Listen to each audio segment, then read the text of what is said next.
Please all consider it as a collective responsibility to remind me to record.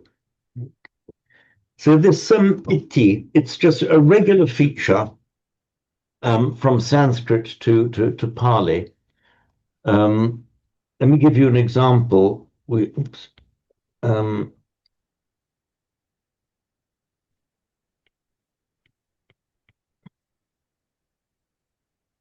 the word skandha in Sanskrit.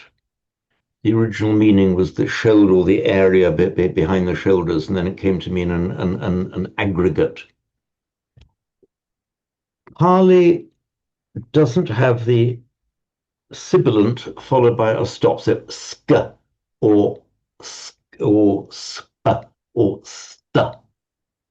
Pali doesn't have those. What happens is that the sibilant just alters the s sound, alters the following stop into a voiced stop, into an aspirated stop. What that actually means is wherever or almost wherever you get a sk in Sanskrit, it becomes a k in Pali. So skandha Sanskrit becomes kandha in Pali. And we have, for example, also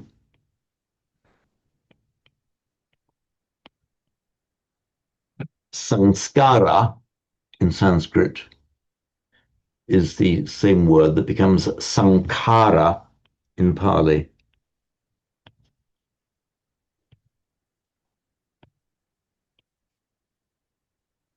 That's the word that often translated as with word of multiple meanings, but essentially formation. The literal meaning of the word is put together. In Sanskrit now we have the word stri, meaning a woman. We might expect just to see it, and also this, by the way, Pali normally can't have a tr, so s t r together, which is fine in Sanskrit. Pali wants to drop the t, it wants to make the following consonant aspirated, and it can't cope with a consonant cluster with a r in it either, with very few exceptions. Brahmana, for example, is still used in Pali. So stri, might have expected it to be something like just t, but in fact, it becomes itti. So stri, Sanskrit, itti in Pali. Pali adds that extra syllable. Why it does that, I'm not quite sure. It's slightly anomalous, but anyway, there we are. And you will often find that speakers of English who've learned their English in India, it's not universal, of course, but a fairly common phenomenon that they will often put a little I, like before the word school, they'll say something like school, because it's not quite native. Because people who are well versed in English pronounce it like the English do, but that's quite a common phenomenon. And even I've noticed among Hindi speakers, when they're using the word stri, which in Sanskrit is just stri, beginning with the s, they will often put the I in front of it. So even a Hindi speaker using the word stri will say istri, put a little I in front of it, because it's more natural for the Hindi speaker to speak like that. Is there a similar phenomenon among the Tamil speakers, Ram? Yeah, I thought so. And in Sinhala as well, we find it. And in among the Marathi speakers, Shalaka, I think we'd find the same phenomenon. Is that right? Sometimes some people do that, yes. Okay, right. So in Pali, what happens normally is that the sit just drops, but occasionally, as in itti, you have the little I put in front of it. So back to where we were.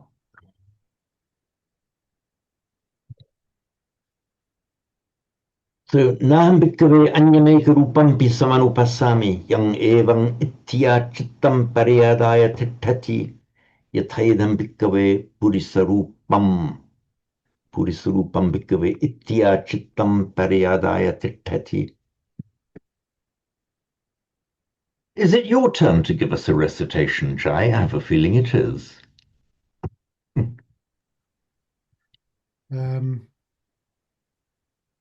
Which part? It's this one here that I'm highlighting. Naham Bhikkhave Annam Ekarupam. Is this P? How do you say this one, James? P. Ekarupampi. Ekarupampi. Ikarumpampi. Saman Samanupasami Yam Evam Itya Sitam Pariyada Titawe. Tittati. Say Tittati. that again. Tittati. Titati. Yeah. Yafayedam Bhikkhave Purisap Rupam Bhikkhave Itya. Is it this Chitium? Chittam. Itya Chittam. Itya Chitam Paruade Paruadea Pariyadaya. Pariyadaya. Titate. Okay, right. Thank you, Jai. The rest of the sentences now just follow exactly the same sequence and exactly the same words. The Nahambikave Anyame with one change at a time, going for Rupam to Saddo, Gandho, Raso, and Purtabbam. So Nahambikave Anyam. Actually, what we could try to do is if you actually let me just take the copy here.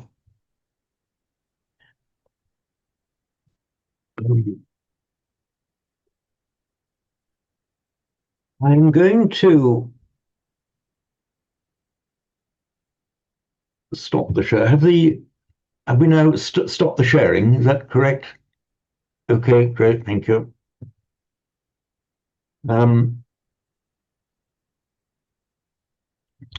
I will just read through the last 4 sentences of this section slowly, and just now that you've got used to the vocabulary, the words, the meaning, just try to follow it in your minds as I read. Just understand it as I read along. Naham bhikkhave anyang ekasaddampi samanupassami yang evam purisassa chittam pariyadaya tittati yathayadam bhikkhave itti sabdo bhikkhave purisassa chittam pariyadaya tittati. Or if I'd read it as it's written, tittatiti. If you drop out the final T, it doesn't alter the meaning. It's just that there's a stylistic thing. Naham bhikkhave anyang ekagandhampi samanupassami yang evam purisassa chittam pariyadaya tittati yathayadam bhikkhave itti gandho. Ittigandho bhikkhave purisassa chittam pariyadaya tittati. Naham bhikkhave anyang ekarasampi samanupassami yang evam purisassa chittam paryadaya tittati yathayidam bhikkhave iti raso bhikkhave purisassa chittam paryadaya tittati. Naham bhikkhave anyameka phuttabampi samanupassami yang evam purisassa chittam paryadaya tittati yathayidam bhikkhave iti phuttabbo bhikkhave purisassa chittam paryadaya tittati. So hopefully you were able to follow that as I read it. So before Right. Jai, How do please. you know when some of the words seem in the sentence I just read, they seem to be joined together, but there was a gap? Do you know what I mean? So, like for example, in the one that we've just been reading, for example, like ittipotabam, for example, joined. Yeah. Okay. Okay, I will explain that. What the way this text has been edited, and they can be edited in different ways, follows the typical way that it's written. In I think I'm right in saying all of the Indian scripts. That would be Devanagari, and also further south I'll ask Ram about this in a moment, about how it's written in Tamil and Sinhala and so on. But where we get a compound word, let us see okay, let's take this word for example, ittisaddo. That's actually two words. And it's a compound of two words. It's called a samasa in Sanskrit, literally putting together or throwing together. It's a compound of two words. Where you get words compounded like that, in the native Indian scripts, they are written as if they were just one word. Would you do the same in the Tamil script, Ram? No. The rules are a bit different. If you have two words that are compounded together, then you use a special bridging letter with the half consonant, half matra. We were discussing the last time, yeah. So and it's kind of bridging the two words together. So there's a special letter that comes in the middle. For a compound. So, for example, if you were writing something like ittisaddo, yeah, in Pali or Sanskrit, but in the Tamil script, you would Yeah. use a marker to show where the exactly. first are. Yeah.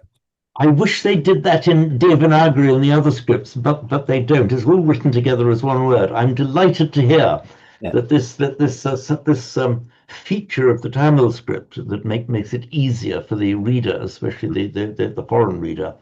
So if you look at this ittisaddo here, and you saw that written in the Devanagari script, it would be written as if it were all one word. When we are writing these texts in the Roman script, what I often do if I'm editing a text from scratch, for example, you see that in several of the texts I've done, I put a hyphen there. So that hyphen, ittisaddo, just indicates that it's a compound, but that's where the word gap comes. There are two words compounded together, ittisaddo.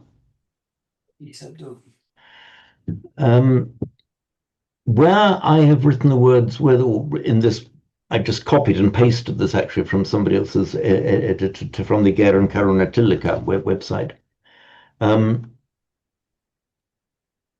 The word divisions as they're shown here are as they're reflected in would be reflected in the Devanagari script. The Thais do it differently. The Thais, if when the Thais are writing Pali, they do it the same way. They put the word divisions in exactly the same way as they're done here.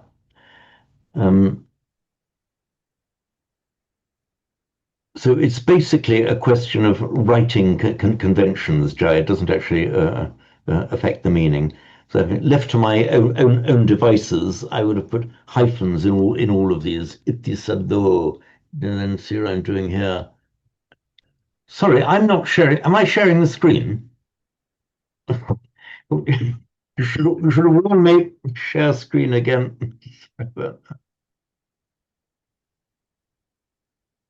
Here am I writing in hyphens blindly.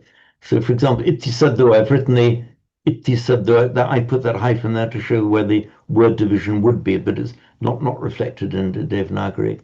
And ittigandho, you see, I'd have written them in there.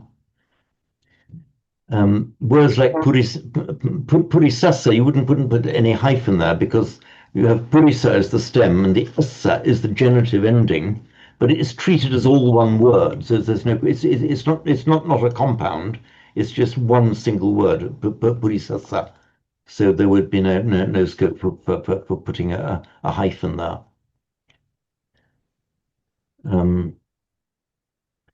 One other feature that we can usefully use when transliterating into Roman script is the circumflex there. You see that circumflex, that inverted V accent over the R.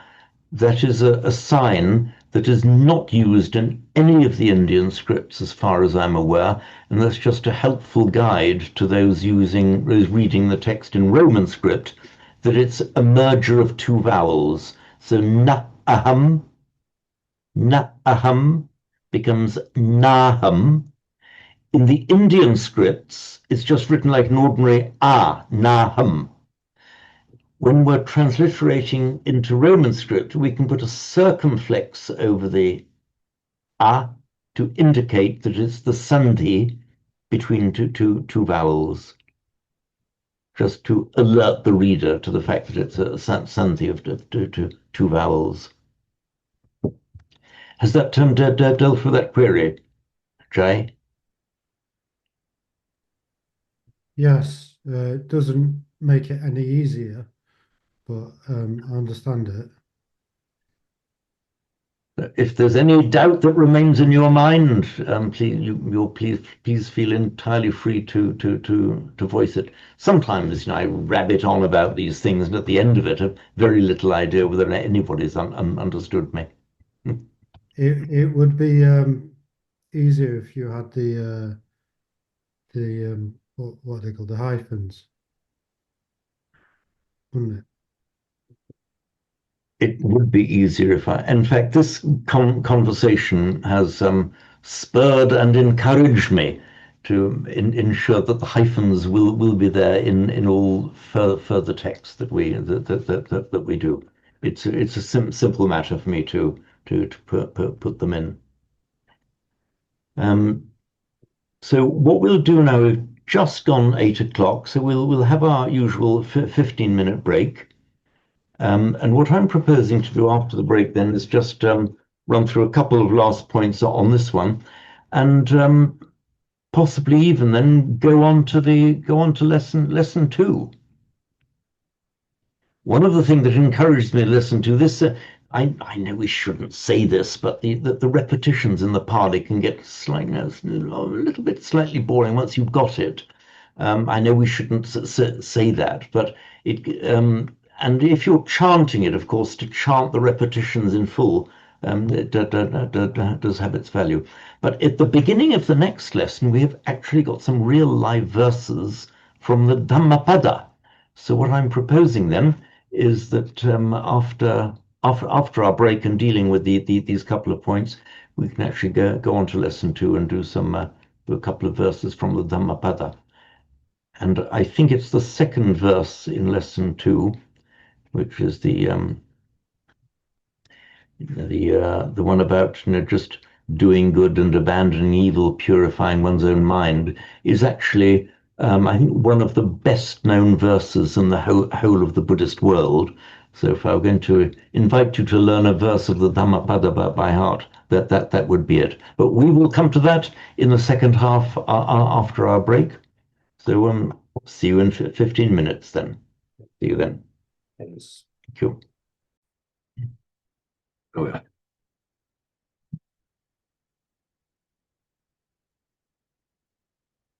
I just wanted to look at this word portabba, iti portabbam. I'll put a hyphen in. There we are. And equally with the same eka portabbam. By the way, in these compound words, this could equally correctly have been written as two separate words, ekam portabbam. Thus fully declining eka stem form, ekam then is the accusative form. It would have had the exactly the same meaning. Ekam portabbam, eka portabbam. Remember, when you compound words together, almost always only the last element is fully declined with its full endings. The anything before the last one is normally not declined. Occasionally it is. For example, you have the expression, and the Buddha teaching the Dhamma that is beautiful in the beginning, beautiful in the middle, and beautiful in the end. An expression many of you will know that is in Pali, Adi Kalyanam Majhe Kalyanam Pariyosana Kalyanam, literally beginning beautiful, middle beautiful, end beautiful. So Adi and Pariyosana are there in their stem form, Adi Kalyanam and Pariyosana Kalyanam. But notice it's Majhe Kalyanam. Unusually, the Majhe is there in the locative form. So it's declined. You'd expect to see Majha Kalyanam, just for some reasons, by some quirk, which I haven't fathomed yet. I don't know if I ever will. That one just happens to be declined. That's why we have the locative form Majhe Kalyanam. So this word portabbam, it's from, for those of you who are interested in the etymology, it's likely to be from this Indo-European word spreg, Indo-European root spreg, which actually comes into there's another root. It's actually from, we also see it in Latin, spergere, to sprinkle. I don't know if anyone here has had a Roman Catholic upbringing in the distant past, but asperges me domine, hyssop et mundabor. You will sprinkle me, O Lord, with hyssop, and I shall be purified. And a casting aspersions, you see, means spattering people with mud. So this, and also it's come into English as sprinkle. So aspersions and sprinkle, and the Sanskrit form, the Vedic sprish, all come from that same root. Basically, to touch, then to touch with a liquid is aspersions and sprinkle, but in Sanskrit it became just touch generally, and Sanskrit and following that in Pali. So we've got the form here in Sanskrit, sprishati, touches. I was mentioning earlier, you can't have the sp in Pali, so that becomes, as you would expect, a p, pusati. Equally, the subdotted r there, so let me enlarge this a bit more. The one that we write with a dot under the R, remember, is a vowel in Sanskrit. In fact, in Sanskrit, the word Sanskrit, the r is treated as a vowel, and in transliteration we write it as an R with a dot underneath, but remember it is a vowel. But also importantly, Pali does not have that vowel. So when you have a Sanskrit word with a r in it, it changes to either a, I, or u in Pali. And whether it changes to an a, I, or an u is only partly predictable. If the preceding consonant is a labial like a p, it'll tend to become an u. So it could have been pasati or pisati, but it becomes pusati. So mrita in Sanskrit, meaning dead, becomes mata in Pali. So it's only partially predictable what it will become in Pali. But that accounts for sprishati in Sanskrit becoming by regular mutation pusati in Pali. The Sanskrit verbal noun from sparsha is regularly formed. And again, this passa in Pali, meaning the sense of touch, which is a word that we regularly use. The passa, it's used for contact. You get the passa vedana sanyan. So it's that passa. It's from that same root, meaning touch. Again, the sp in Sanskrit becomes a p in Pali. It's a sh in Sanskrit there, but Pali doesn't have a sh, so it becomes a s instead. And this compound consonant, the r plus sh in Sanskrit, becomes a double s in Pali. So Sanskrit sparsha to Pali passa is just regular, predictable, entirely predictable and regular phonetic mutation. The future passive participle, that means requiring to be touched, and it also means something that is touchable. In Sanskrit, sprashtavya, that's the one that becomes puttabba in Pali. So passa means the touch or contact. It's specialized in meaning in Pali to mean the contact with an external sense source, with the contact with the body, either the skin or the eyes or the ears. That's the passa, the sparsha. So touchable, and also has come to mean the just the touch, not so much the contact, because passa has specialized to mean contact, particularly in the Abhidhamma sense, or the psychological analysis sense. So the sense of touch, then generally we see puttabba, and which is what we have here, the purisa puttabba, iti puttabba, the touch of a man, the touch of a woman. So pusati, he, she, it touches, pusitva, having touched. So kayena puttabbam pusitva is the example here in this glossary, having touched a tangible thing. So it's either the touch or an actual tangible thing. The word can mean both in Pali.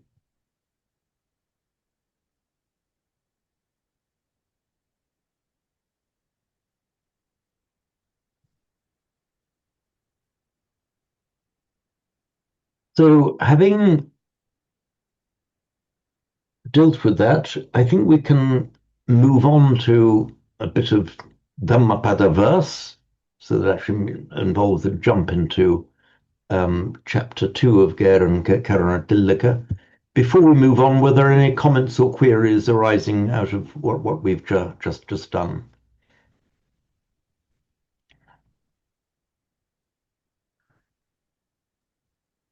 Sorry, James, could you please go up about the sparshati, that's etymology? I'm sorry, can you say again, Shaleka? Can you please scroll up a bit in the document? I wanted to see the fusati and that etymology. Okay. Right. You should have a copy of this thing. It's now 150 pages long. It's the one that I call my explanatory glossary, and you should all have copies of it. If anyone doesn't, please let me know, and I'll resend it. Okay, sure. Thank you. All right.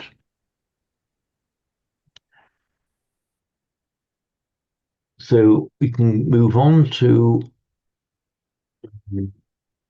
We find it. Where we are listening to.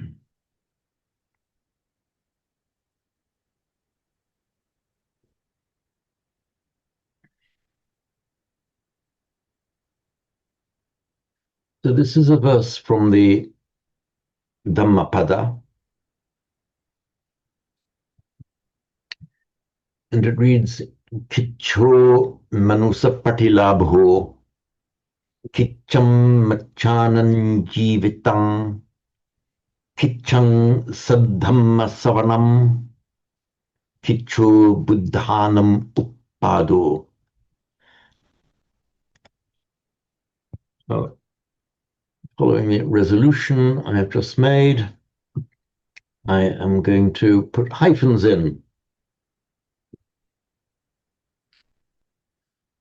So, Kicho, I had an explanation here. It's a krichra in Sanskrit, and it means, originally it meant lean, but lean in a bad sense of, scarce. You talk about lean years. So it has the idea of scarcity. And then by extension, something that occurs rarely was difficult to come by. So, Kicho Manusapatilabho, rare or difficult, is literally human obtaining. In other words, it is rare, it is difficult to obtain human birth, is what this means. Labha, not to be confused, of course, with lobha, but labha means obtaining or getting.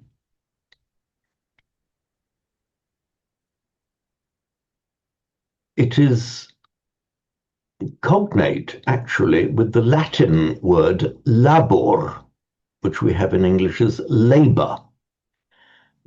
And the semantic journey was that in Sanskrit and Pali, labha means the actual obtaining of something.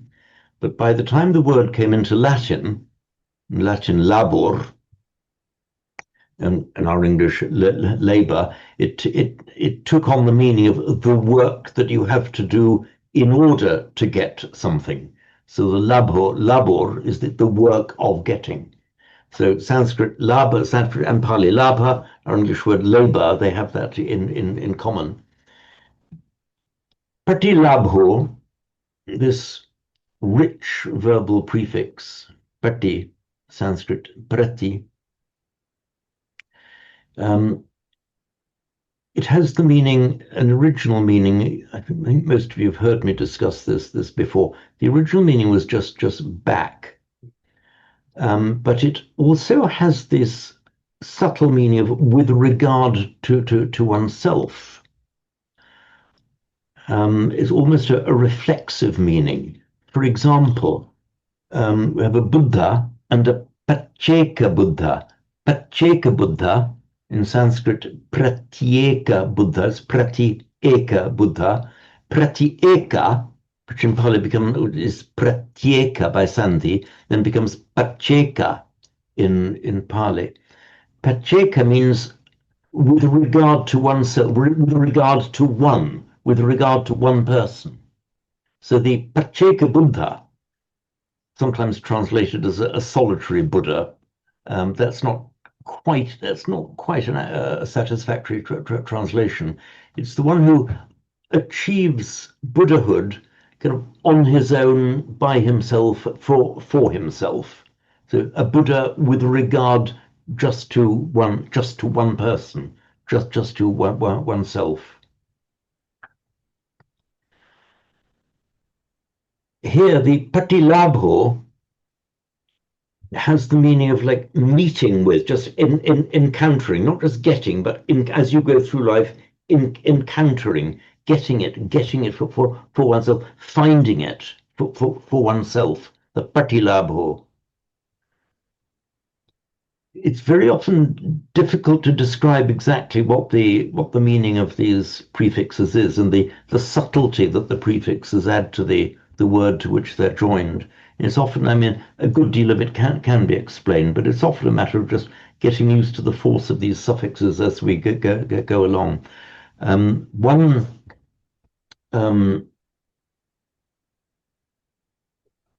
have we got it here? Excellent.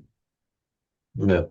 One subtle meaning of it is the patipada, which is the word generally meaning the practice or the following of the path. We have the Majjhima Patipada. The pada means the going or the path, just from the root pad, meaning to go. The Patipada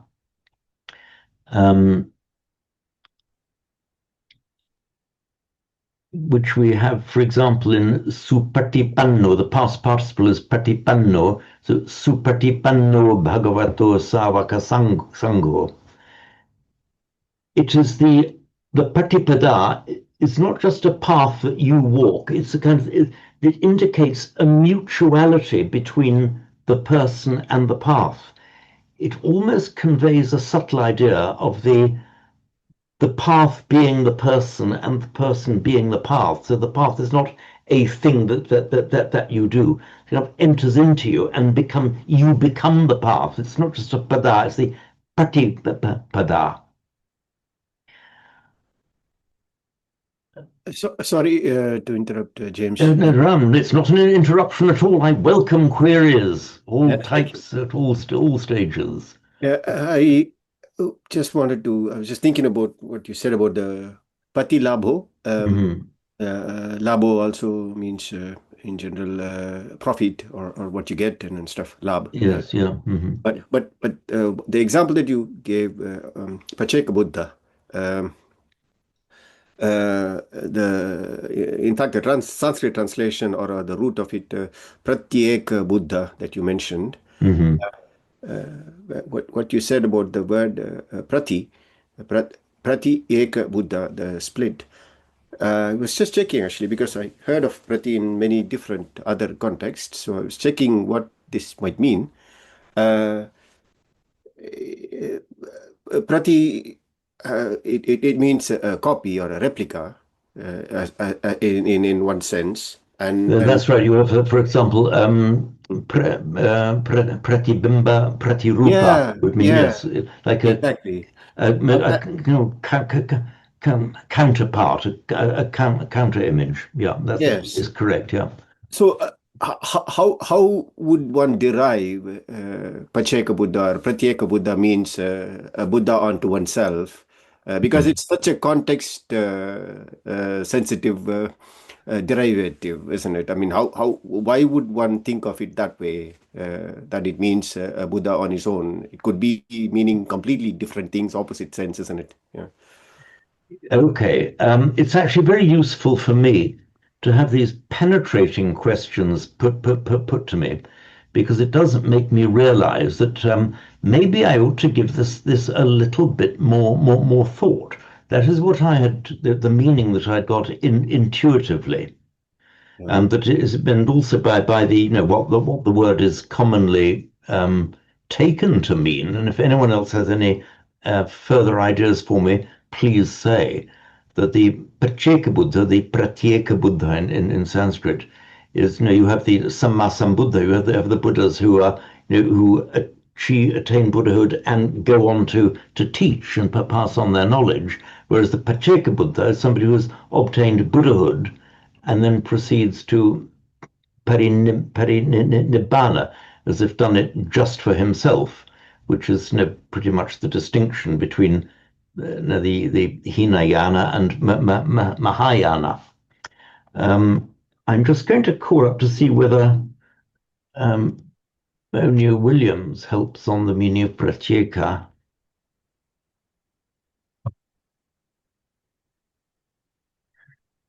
I mean, a direct colloquial meaning or the obvious meaning that would come to me when I hear Pratyeka would mean every single one of it, So it didn't make sense that when you said it goes back to Pacheka Buddha and means. Okay, yeah. That actually is right, because in kind of normal classical Sanskrit, pratyeka, you're absolutely right, does mean one by one or every single one. Yes. So I've just called up Moni Williams of the Sanskrit dictionary. where exactly that meaning that you have stated is given. Now, I have detected but that meaning doesn't quite make sense in the phrase pratyeka Buddha. So I said, well, what is it? What does it actually? You can't have a one by one Buddha. A pratyeka Buddha, pratyeka Buddha is, that's a singular noun. You're talking about an individual who is a pratyeka Buddha. So I had to try and derive the meaning and work out what the meaning was. That was my best attempt at it. If anyone has a better one, please let me know. Todd. I can make sense out of that one by one by thinking like one Buddha enlightening themselves and not taking anyone along. Then the next one enlightens themselves and not taking anyone else along. If you see what I mean. I do see what you mean. I mean, the nice thing about a dispensation is you have a sort of chain of people following along. Mm-hmm. Thank you. I'm going to revise my view of the meaning of that word. I'm going to revise allow the view to be expanded. Thanks to you. Yes, it's not a big jump to solitary, is it? It's not actually such a big jump on that basis, no. But it's just that the solitary sometimes had just had this echo of sitting there in solitude, not talking to anyone. But I take your point. You have expanded my understanding of this word, which I thank you. I'm just actually going to see whether oops, just trying to call something up, but I can't find it. Just going to see whether Edgerton helped on the point. Here we are. I'm just going to call up Edgerton.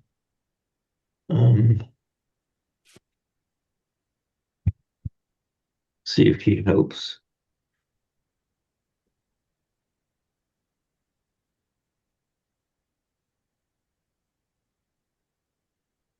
A single person individual, pratyeka Buddha.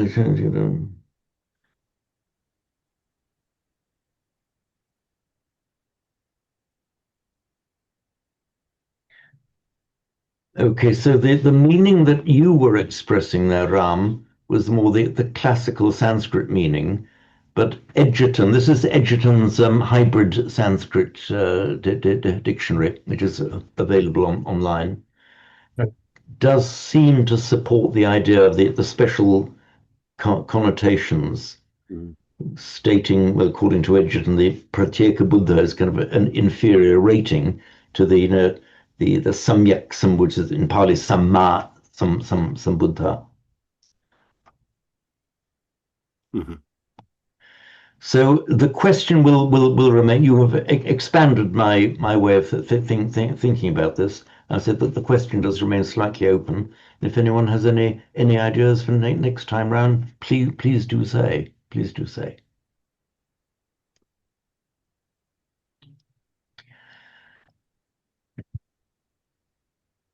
So Kicho Manusa Pratilabho. This is a straight case of the agreement of the masculine nominative singular. Kicho, adjective with the masculine nominative singular noun labho, and the same for the neuter kicham machanam jivitam.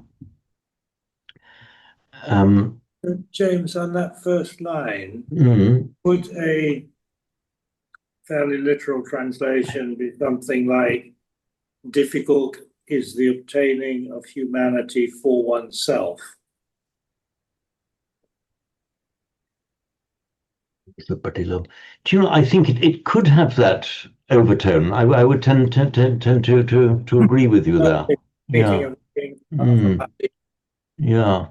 So not just the labho, but the pratilabho, that prati, I think distinctly does mean encountering or finding for oneself. Yes, thanks, Chris. I would say I would agree with you there.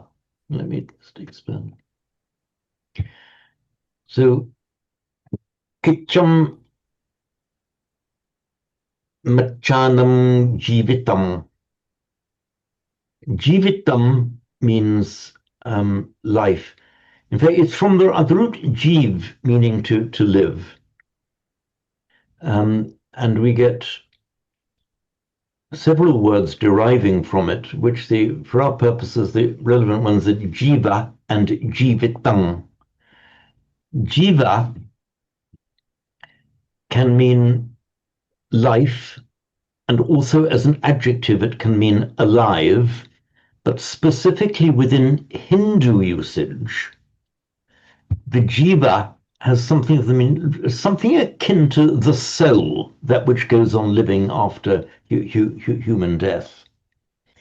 So jiva has these more complex meanings, but jivitam has the more ordinary meaning of being alive, life as in being alive, as opposed to being dead. If you, lay down your life, you lay down your jivita. So, kicham machanam jivitam. So difficult is the life of mortals. In other words, it is difficult to obtain this life, curiously expressed here, of mortals. Matcha means mortal. But here used as an alternative word with the meaning of humans.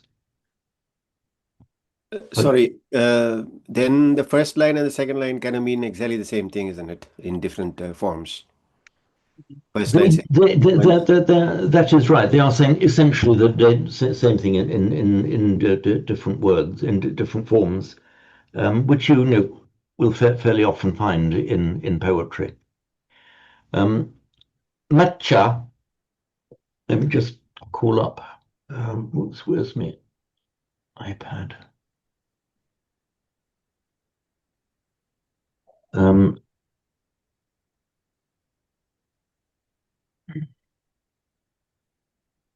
We've got the root. So can you all see the iPad? Is that okay? Thanks. The root mri means to die. One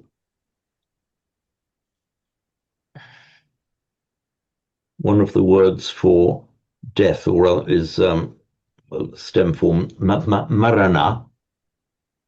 Marana means more than death. It means more specifically the process of dying. So in the enumeration of those factors in life that are dukkha, we have jara marana, decay or old age, and marana, death or dying.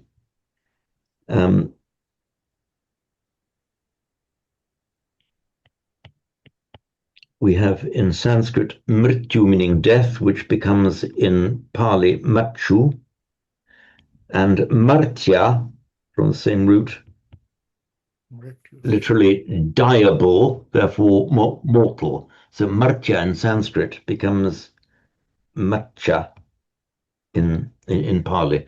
It's cognate with this mri root, from which we get the Latin mors, mortis, and the English word mortal as well. It's all from that same root. So you can see how we've got this phonetic progression here from mrityu, where the Sanskrit retains these the mri, and the mar retains the r sound, but these get lost in Pali. Mrityu, machu. So machanam, genitive plural, of mortals, meaning of mortal people, of us.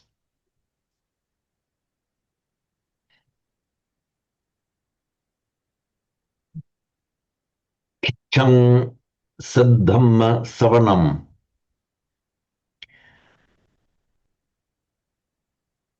Savana means hearing, literally. Dhamma, we know, saddhamma, of the good law, literally. The prefix sad in Sanskrit and Pali generally means generally good, and it can be put before almost anything. Many of you will have come across that entertaining character who calls himself the Sadguru. He does a number of YouTubes and podcasts. He gives some very wonderful teachings. He's also very good at dancing on stage, and he rides a motorbike. And most entertaining is Sadguru, the good guru. So the Saddhamma is the good law. We have in Sanskrit the Saddharma Pundarika Sutra, literally the good law Lotus Sutra, which is often translated as the Sutra of the Lotus of the Good Law, the Saddharma Pundarika Sutra. It comes from the root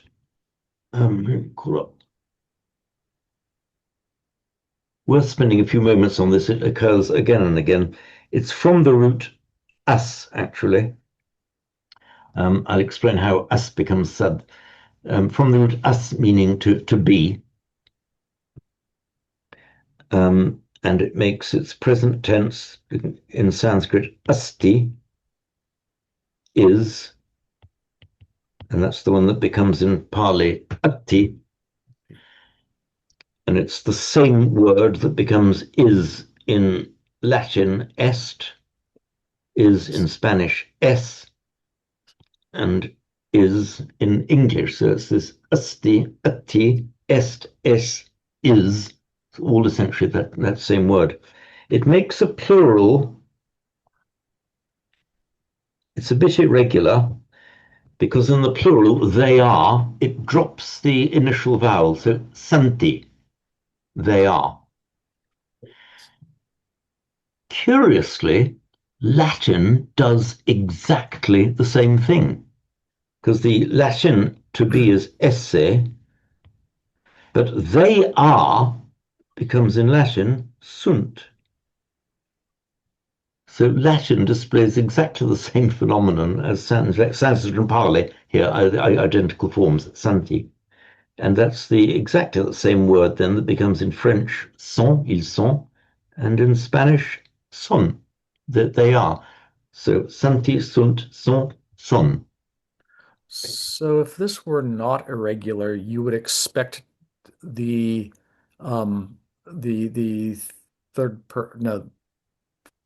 you would expect that plural verb to be asanti. You would, yeah. If it were a regular verb, it would be asanti. But it's just the irregularity is simply that the drops off. And by strange coincidence, Latin does exactly the same. It does seem like the verbs for to be are very common to be irregular in many languages. They are, yes, they are indeed. I mean, in the Latin languages, they're very irregular indeed. Even in English, we managed to make it pretty irregular because from the verb to be, we have just verbs. It conjugates, with different roots, and am, are, was, and so on. Actually, come from different roots. In the verb also another verb to be in Sanskrit and Pali is bhavati, but that is in Sanskrit that conjugates as an entirely regular verb. It has some mutations in Pali. This bhavati, bhavati, it is. That's the only Sanskrit form of it, bhavati. In Pali, it can be bhavati also, but it also gets lenited or shortened to hoti. Okay. So when we see hoti, that's actually like a colloquial shortening of bhavati. It is essentially the same word. So in Pali, there is no distinction of meaning at all between bhavati and hoti. I'll just mention, you may all know it, that you can make a third person imperative, or may something be so, where instead of bhavati you say bhavatu. Bhavatu sabbamangalam bhavatu. May it be, or may there be. May all beings be happy. In Sanskrit, sarve sattvaha sukhita bhavantu. In Pali, sabbe sattva sukhita bhavantu or sukhita huntu. you can say both equally correctly, and that there is in fact no distinction of meaning. So back to where we were. From Santi, we're now going to make a present participle. You make the stem of the present participle by just dropping off the final E, so the stem becomes sant. Santam in the accusative, and it makes a combining form of sat. So I think in Hindi you have the satsang, they call it, or the satsanga, the virtuous assembly, or congregating with the good, or assembling with the good. It also then, a derivative noun is satya. So satya, which we have as truth, the root meaning of it is that which is, meaning that which really is the satya. And it's the satya. Pali avoids the tya conjunction and changes it to a ch. That's why Sanskrit satya, Pali satya. So we have the Arya Satchani, the noble truths. Basically, the things that really are, the Satchani, so satya to satya. And we have the logo of the Republic of India, Satyameva Jayate. It is the truth that will conquer. So it's worth, I know it's an kind of annoying, irregular verb, but as Todd has observed, the B is very often is irregular in numerous languages, but it's a very productive word. I mean, there are lots of words that are derived from it, and it's very frequently used. And we're seeing it here in exactly that form. In fact, I can hyphenate it here. So the sat dhamma becomes sadhamma by Sandhi. The t becomes a d with the following voiced consonant. So kicham machanam jivitam, difficult, meaning scarce, rare, difficult to obtain, is life for mortals. In other words, we are the mortals, and we should recognize that this jivitam, it has been a rare gift for us to obtain it, is the meaning as I understand it. Kitchang sadhamma savanam, rare or difficult to obtain, is the hearing of the good dhamma, the good law. This is from the root shru, meaning to hear. It makes regularly a verbal noun shravana in Sanskrit, sorry, and savana in Pali. Sorry, I'm writing on my iPad.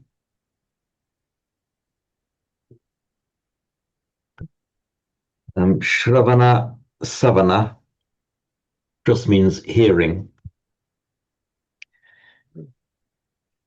A hearer, one who hears, one who listens in Sanskrit,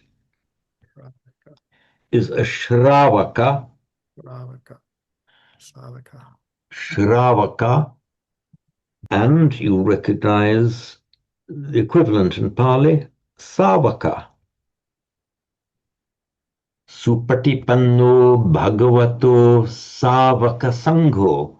So the sangha of the savakas of the Blessed One is supatipanno, well practiced, well upon the path. So shravaka, again, sh doesn't exist in Pali, becomes a s. The r will just drop off. So shravaka, savaka, essentially variants of the same word. So kichang sadhamma savanam, difficult to obtain, rare, is the hearing, meaning the opportunity to hear the Saddhamma, the good law. And Kicho Buddhanam Uppado, again, difficult or rare, is the arising of Buddhas.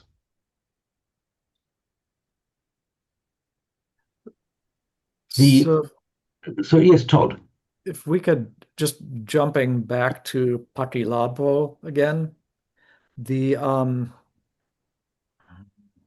the difficulty of hearing, the difficulty of Buddhas arising again, makes me wonder if maybe I missed this, but Patilabo, what if that pati is like again acquire?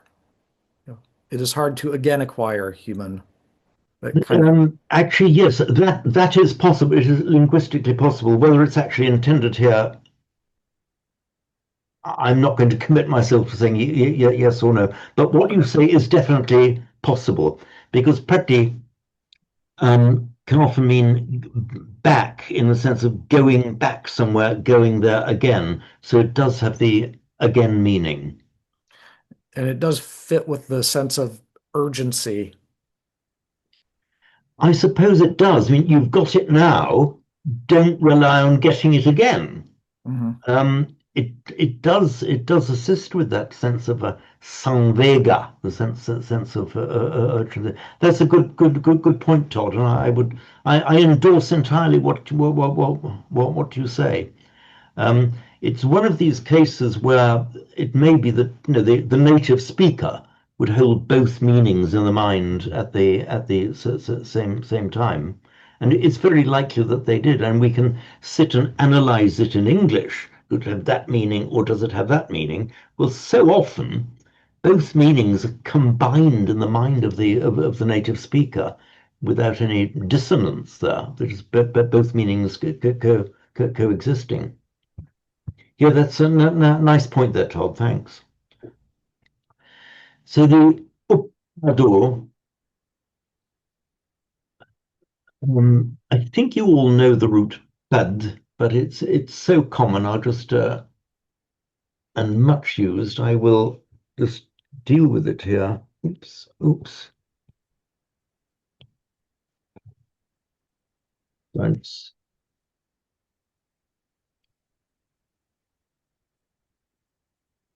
I have a feeling here we are. My pen seems to be playing up, and it works down here.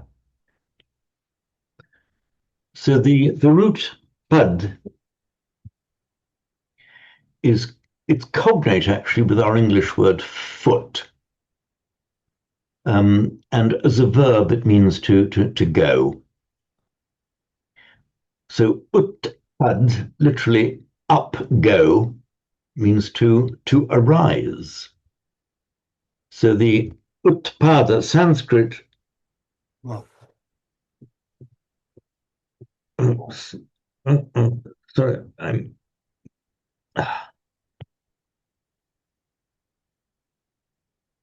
But sometimes comes a point where my iPen plays up, which is doing slightly now. So the utpada is the prefix ut is actually cognate with our English word out. It's etymologically the same word, and it can mean out, but more commonly up. So the utpada, Sanskrit utpada, Pali uppada, means the arising.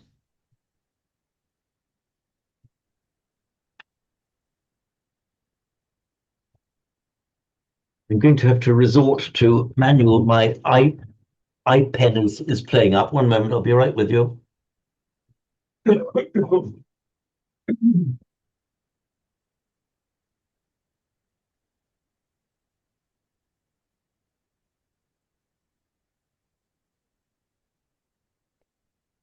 Manual back up.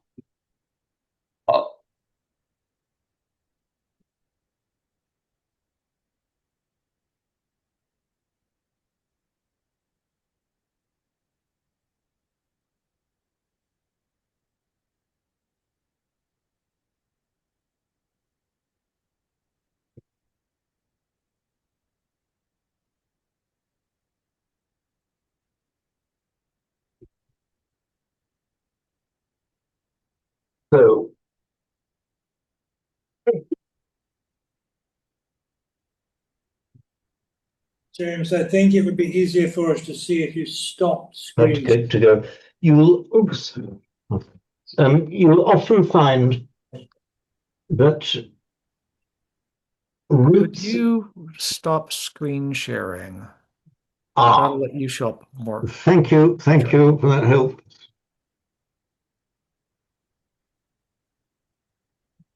Is this more visible? And I think you can adjust your own galleries so you can have my one filling your screen. You'll very often find where you've got a root and a short a followed by a single consonant, it makes a verbal noun in a, pada. You find it, for example, in the root vad, meaning to say. You get vada, saying. And it's the same as we get Theravada. So the word vada, literally saying, will often mean what people say, and by extension, their teaching. So the Theravada is the teaching of the elders. So here we have pada as the verbal noun, and in Sanskrit with the prefix ut becomes utpada, which is the arising, and by regular phonetic mutation, a t and a p in Pali will avoid that and just turn it into a double consonant. So that's how we get the upada. So the arising, the coming into being.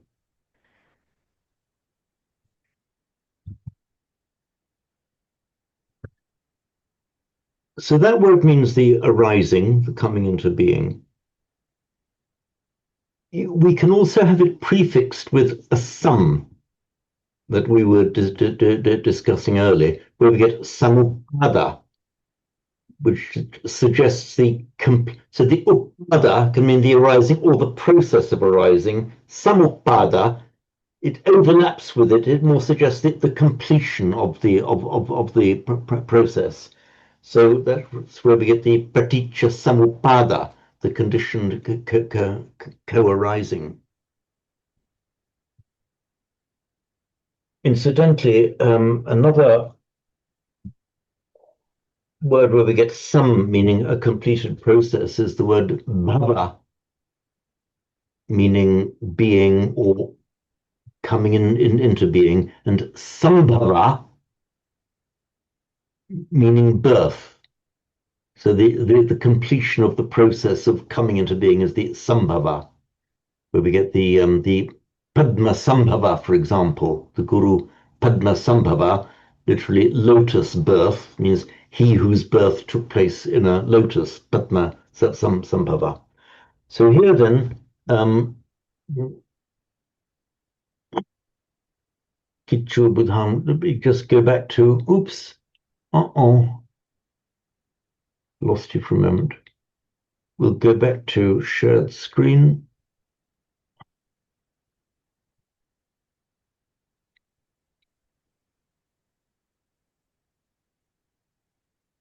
Have you got shared screen again with our text? Okay, good, thanks.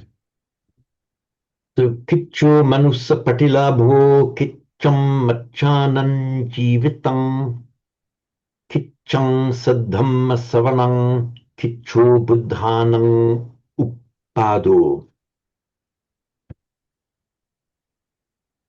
So we've got a few minutes for some recitations. Before we do recitations, are there any queries about the meaning of the verse, or the grammar, or the vocabulary of it?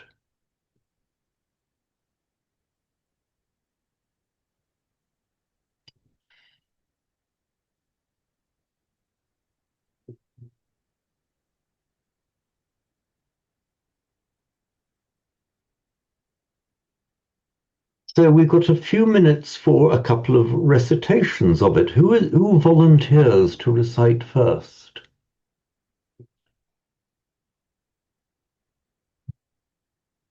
Okay, I've got 7 reluctant volunteers, so you can all have a go. Okay, Todd, will you? I think you have a go. Kicho Manusa Patilabo Kitchang machanang jivatang, Kitchang saddhamma saranang, Kitcho buddhanang uppado. Okay, very good. But I noticed there you were pronouncing all of the anuswaras as a ng. So Mm. without more, in Pali, you see the anus of the word ending in a subdotted M will be on its own. Machanam would be pronounced with an ang typically. In Sanskrit, it would have been pronounced mrityanam with a m sound, but in Pali, normally we pronounce with a ng sound, which is what they do always in Thai, in the Thai and Sinhala speakers. So treat it as a ng. However, the sound will vary according to what the following sound is. So you wouldn't say machanang jivitam, but machanan jivitam. So the n will take on the same quality as the following one. So kitcham, it's the same with the m, the anuswara rather, followed by the ordinary consonantal m. So you'd say kitchanam machanan jivitam. So alter that n sound to coincide and come out at the same point of articulation as the following one. Before an S, you were right there. It would typically be pronounced as a n sound. So yes, Ram, would you like to recite it for us? Kicho manussa patilabho, kichang machanam jivitam, kichang saddhamma savanam, kicho buddhanam uppadho. Right. It was interesting that you pronounced that in a slightly more Sanskrit way, because I think I heard you say savanam with a m, ending with a m, which is also what you would do in Tamil. You'd end the where you said not ang, I think in Tamil. Yes. So okay, that's fine. These are what are known as just regional variations. I mean, there are a lot of variations in how this anuswara is pronounced. The way that you were pronouncing it, Ram, is probably the way that it was pronounced by native speakers in the Ganges Valley at the time of the Buddha. It's highly likely to have been that. And if any of you wonder how we can dare to make a pronouncement about how these things were pronounced at the time of the Buddha, the answer is we have not conclusive evidence, but pretty good evidence. Some of you may have heard me say this before, in that the sound of the Vedas and the chanting of the Vedas has been carefully preserved over the millennia by the Brahmins. And it's now easy to hear Brahmins chanting the Vedic chants, and you can just get it on the internet easily, easy to find. And they will pronounce it in broadly the same kind of way as modern Hindi, and they would all pronounce this final anuswara as an with a m sound. Now, how does that help? Did it all just develop at the same time? So did it develop so that it uniformly changed from how it was pronounced back in those days? Again, we have some fairly good evidence that for a very long time you had Brahmins from Gujarat to Bengal, from Kashmir down to Tamil Nadu, who had no contact with each other for centuries, millennia. And now they all get onto the internet, and you would have expected them to have the pronunciations to have diverged considerably. But no, if you listen to these chants from all over India, they're very uniform. The Brahmins are still very uniform in the way they pronounce it, which, as I say, it's not conclusive evidence, but it's very strong indicative evidence that the way we hear the Brahmins chanting Vedic now is very likely to have been not changed or very little changed from over how long do they go back? More than 3,500 years. So they say not conclusive, but strong evidence.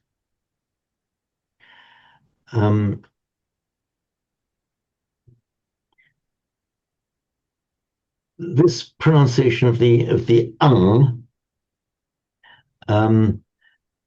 for quite a long time I was reluctant to do it, and for in fact until fairly recently I would have been saying Savanam, but I was finally persuaded from those within our Samatha Sangha, particularly by Rachel Hall, our wonderful chanting instructress, that just stop speaking Sanskrit, James. This is Pali. So I was finally persuaded by Rachel to do it in this way. But if I were, if, for example, the only people listening to me here were Shalaka and Ram, then I think I would go into the more traditional Sanskrit and Tamil way of doing it. It's just that I want to set a good example to the Samatha Sangha by adopting what's now become generally accepted as the Pali way of doing it. Sorry, in this case, James, every place where the M has a dot underneath, it has to be, if it's correct Pali pronunciation, it has to be sound instead of with the certain exception somewhere else, is it? The answer is essentially yes. Left to its own devices, say at the end of a word, then it would be like that. It would be savanang. Mm-hmm. Whereas in Sanskrit, if I would pronounce it in the northern Indian way, I would have said savanam. But with the exceptions that I mentioned, if we have an M following like there, then it becomes pronounced like an M. Kitcham machanam, kitcham machanan jivitam. So if there's nothing to stop it doing it, it pronounces sound. And it will change, however, to take on the tone of the following consonant. One other point I would mention is where you have the anuswara before a vowel. Kicho buddhanam uppado. In Sanskrit, you would never do that. It would never be the anuswara, it would be pure buddhanam. In Sanskrit, be buddhanam utpado, buddhanam utpado. So to have the anuswara before a vowel is a particular feature of Pali, who would not be found in Sanskrit. And you will often find, if you look at verse in Pali, you will find when you get the anuswara followed by a vowel, in other cases, you will just have a pure M followed by a vowel. Why? The answer is it's done for the sake of the meter. Pali allows both. In normal Pali prose, it would be the anuswara, buddhanam uppado. But in poetry, they've got this flexibility. The buddhanam uppado, the long can be shortened to an buddhanam uppado. So the poet will have a choice whether he wants a long syllable or a short syllable there. So buddhanam uppado, anam uppa, 4 longs. It could be buddhanam anam uppado, long, short, long, anamupado. It makes no difference to the meaning, and where you see in poetry one or the other form is used, that's simply the choice of the poet, the choice that the poet is entitled to make in Pali, has liberty to make it in Pali, to make that syllable either long or short. So we've just come now to the end of our time. I did put a note out, and I'm inviting requests.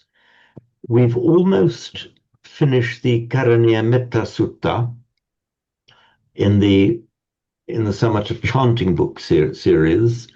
I'm going to edit these texts in detail with the full grammar, lexical analysis, etymological analysis of all of the chants that we regularly do from our Samatha Chant book, pretty much in the order in which they appear. But if there are any special requests that anyone has, if there any particular chant that you want me to analyze and to do earlier than the others, please do ask.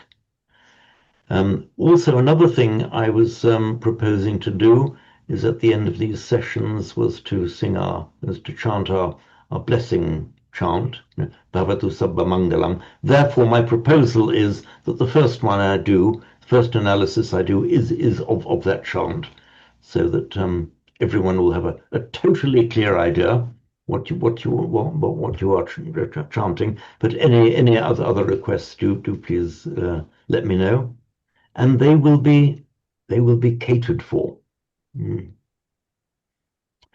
Okay, so let me just stop the screen share.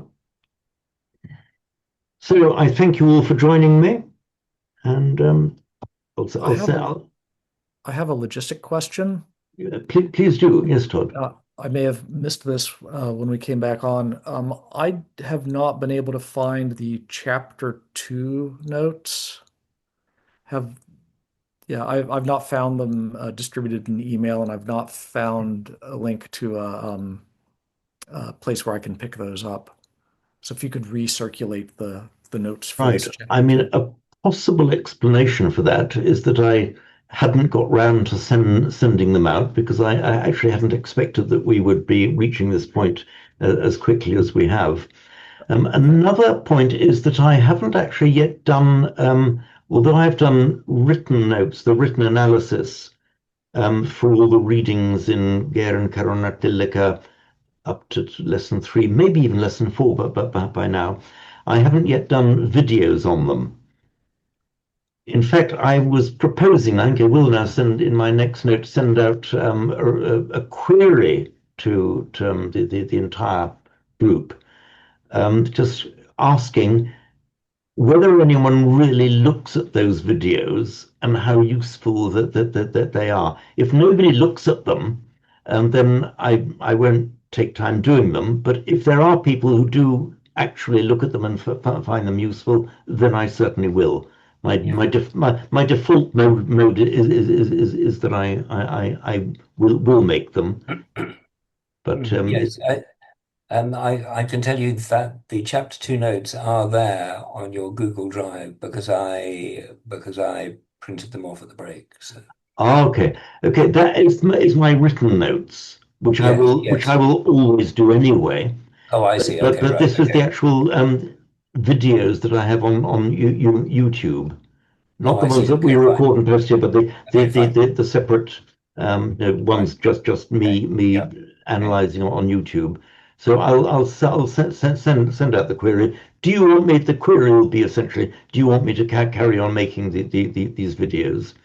And if I get a sufficient chorus of affirmation, I will carry on doing so. Okay, there we are. Thank you all for joining me. Right. Okay.